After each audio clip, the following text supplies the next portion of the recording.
బిస్మిల్లా నేతి దమ్ బిర్యానీ తిన్నోళ్ళకి తిన్నంత. ఇన్ని రోజులు దీని గురించి తెలియకుండా దూరంగా వెళ్ళి ఎక్కడెక్కడో తిన్నా. నేతితో చేసిన చికెన్ బిర్యానీ తినడం ఇదే మొదటిసారి. టేస్ట్లో మాత్రం ఎవరెస్ట్ అనిపించింది. ఇక్కడ రాగి సంగటి, చేపల పులుసు, మటన్ బిర్యానీ, మటన్ కర్రీ ఇలా ఒకటేంటి, రీసెంట్గా స్పెషల్గా ఫారం కోడి బిర్యానీ కూడా పెట్టారు. ఎండలు కూడా లెక్క చేయకుండా రోడ్డు మీదకు వచ్చి బైక్లో, కారులో పార్సిల్స్ ఎగబడి మరీ కట్టించుకుపోతున్నారు. పెద్ద పెద్ద మొక్కలేసి వచ్చిన వాళ్ళకి కడుపు నిండా చికెన్ బిర్యానీ అయితే తిన్నవాళ్ళకి తిన్నంత, ఎంత కావాలంటే అంత అడిగి మరీ పెడుతున్నారు. వచ్చిన కస్టమర్స్ని రివ్యూ అడిగితే అందరూ రెగ్యులర్ కస్టమర్స్ అంటూ, ఇక్కడ చాలా బాగుంటుందంటూ, మేము చాలా దూరం నుంచి వస్తామంటూ చెప్పుకుంటూ వచ్చారు. ఇన్ని రోజులు దీని గురించి తెలియనందుకు ఫీల్ అయ్యానబ్బా.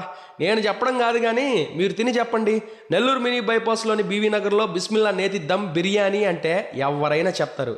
ఇంకా ఆలోచిస్తున్నారా? ఫ్యామిలీతో పాటు వెళ్ళి గట్టిగా లాగించేయండి. పర్లేదా? బాగుంది. బాగుంది.